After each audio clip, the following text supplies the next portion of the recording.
Action let's go 저 건물을 찾으러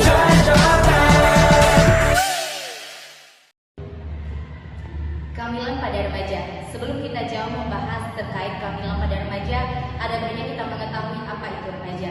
Remaja adalah masa di mana masa individu mengalami perkembangan atau perubahan dari dia awal menunjukkan tanda-tanda seksual sekundernya sampai ia mencapai kematangan seksualnya, di mana seksual sekundernya adalah bisa adanya perubahan bentuk tubuh, misalnya perubahan pada perempuan yaitu perubahan payudara makin membesar, pinggul makin membesar, serta pada laki-laki adanya jangkut serta suara makin memberat atau membesar. Selanjutnya ada 3 usia remaja ataupun 3 tahap untuk menyelesaikan usia remaja ini. Ada yang pertama itu remaja awal. Remaja awal dimulai pada usia 10 sampai 14 tahun. Pada usia ini remaja mulai mengembangkan pikiran-pikirannya dan mulai menyukai lawan jenisnya. Yang kedua adalah remaja madya atau remaja pertengahan, dimulai pada usia 15 sampai 17 tahun.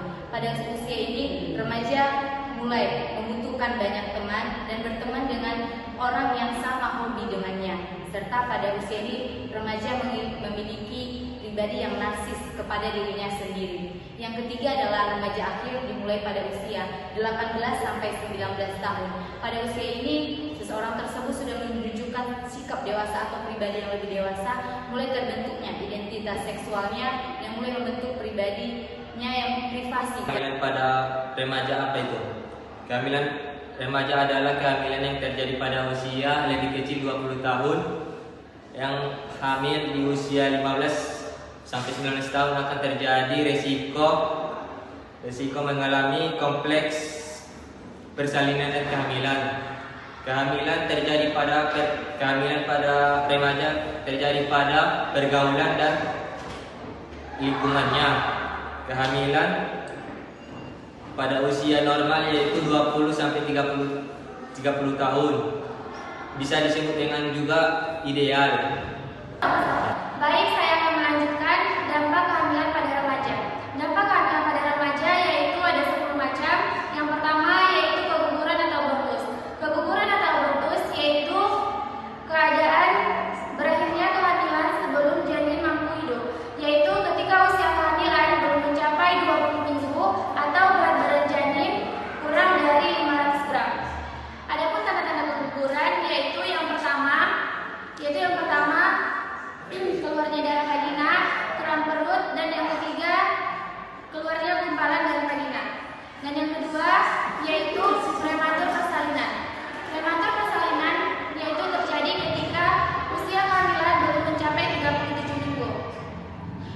Adapun prematur dapat dibagi menjadi 2, yaitu yang pertama prematur awal terjadi sebelum 33 minggu kehamilan, dan yang kedua prematur akhir yaitu terjadi sebelum 34 dan 36 minggu kehamilan. Adapun tanda-tanda prematur persalinan yaitu pertama nyeri panggung, nyeri pinggul, kontraksi dan pendarahan vaginal. Dan yang ketiga yaitu anemia, yaitu suatu kondisi di mana tubuh seseorang mengalami penurunan sel darah merah yang terjadi di dalam tubuh, dapat terjadi dikarenakan kurangnya hemoglobin dalam tubuh. Dan yang keempat yaitu gangguan tumbuh kembang janin yang terjadi ketika kondisi tumbuh kembang janin yang lebih lambat dan yang seharusnya sehingga ukurannya lebih kecil dan normalnya sesuai usia kehamilan. Dan yang kelima yaitu berat badan lahir rendah, di mana kondisi ketika berat badan bayi kurang dari 2.500 gram yaitu dapat terjadi ketika bayi lahir prematur dan kurang cukup bulan. 6. Gangguan persalinan sehingga perlu operasi. Ini diakibatkan terjadi perubahan persalinan usia kehamilan yang cukup. Yang ketujuh, peningkatan preeklamsia. Ini terjadi karena faktor resiko ibu, kondisi kelelahan, gaya hidup, dan faktor genetik. 8. Pendarahan antepartum atau pascapartum.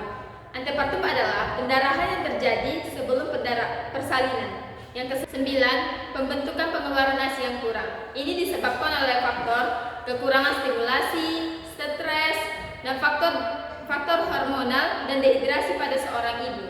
Yang ke-10, risiko kematian ibu yang tinggi. Usia ibu yang sangat muda atau yang lebih cenderung menghadapi risiko lebih tinggi. Baik, selanjutnya kita akan membahas faktor penyebab kehamilan pada remaja. Yang pertama yaitu sosial ekonomi yang buruk sehingga rendahnya komunikasi antara orang tua dan anak. Komunikasi yang buruk antara orang tua dan anak dapat meningkatkan risiko kehamilan pada remaja. Yang kedua, kurangnya peran orang tua dalam keluarga. Yang ketiga, pengaruh teman sebaya. Pengaruh teman sebaya sangat menjadi sumber informasi pada remaja. 4. Pendidikan seks yang kurang bahkan tidak menerima pendidikan seks sama sekali. Baik, selanjutnya yang kelima, tingkat pendidikan yang rendah seperti tidak tamat sekolah dasar, SMP maupun SMA. Yang keenam, kurangnya penerapan ajaran agama dan iman remaja, seperti minimnya kegiatan agama, pengaruh negatif lingkungan, dan lain-lain. Yang ketujuh, perkembangan iptek. Yang delapan, kurangnya pengetahuan tentang waktu yang aman untuk melakukan hubungan seksual, seperti kurangnya pemahaman tentang masa subur, tidak mengetahui risiko penyakit menular seksual, dan minimnya pengetahuan tentang siklus menstruasi. Dampak kehamilan pada remaja terbagi menjadi 3 bagian, di mana saya akan membahas yang pertama yaitu dampak psikologis pada ibu. Ketakutan akan peran baru sebagai ibu, di mana banyak wanita mengalami akan ketakutan peran baru sebagai ibu dikarenakan ketidakmampuan untuk mendidik dan menjaga anak. Yang kedua, pesimis dan dihantui rasa bersalah. Pesimis dan dihantui rasa bersalah seringkali muncul ketika seseorang merasa dirinya tidak mampu atau tidak ada harapan. Yang ketiga, baby blues syndrome atau biasanya ditandai dengan sulit untuk kecemasan, kesedihan, sulit makan dan minum, dan biasanya juga sulit untuk berkonsentrasi. Yang keempat yaitu prenatal atau postpartum depression, di mana yang ditandai dengan perasaan bersalah, self harm, dan juga panik. Yang kedua yaitu dampak fisik. Ada beberapa kondisi kesehatan yang akan terjadi. Yang pertama, komplikasi, yaitu gangguan pada fungsi organ.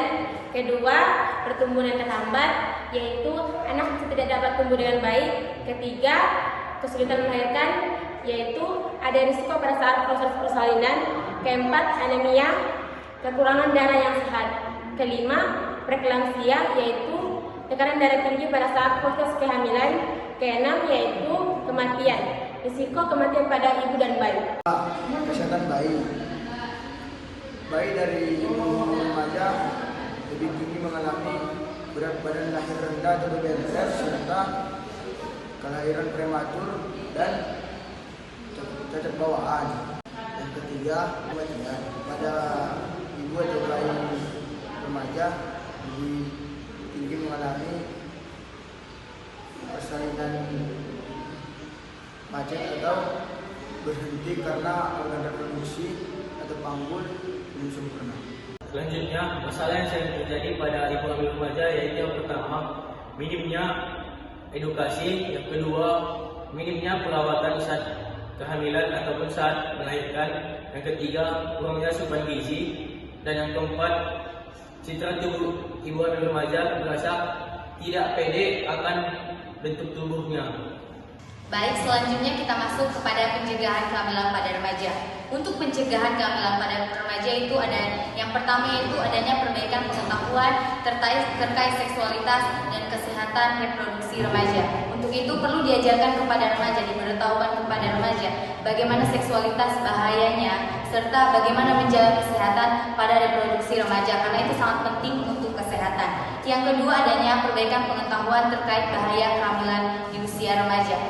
Untuk perbaikan pengetahuan ini tidak hanya pada remaja saja untuk terkait bahaya kehamilan pada remaja, kepada keluarga, orang tua, paman, keluarga lainnya perlu juga diedukasi agar mencegah terjadinya pernikahan dini, agar tidak ada terjadinya kehamilan pada remaja. Yang ketiga adalah pengaruh teman sebaya.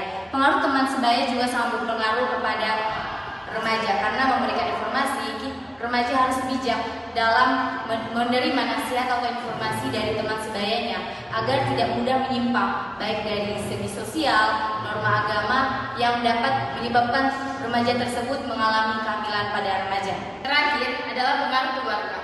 Keluarga harus menciptakan lingkungan yang serasi, seimbang, dan selaras. Harus memberikan contoh yang baik terhadap anaknya, bersikap adil, dan memberikan aturan, larangan, serta perlu menanamkan nilai-nilai agama. Itulah sebabnya orang tua melarang anaknya untuk bergaul, karena peran orang tua itu sangat penting. Baiklah, demikian video edukasi dari kami terkait kehamilan pada remaja. Kiranya video edukasi kami bermanfaat bagi remaja dan juga orang tua. Terima kasih. Assalamualaikum warahmatullahi wabarakatuh.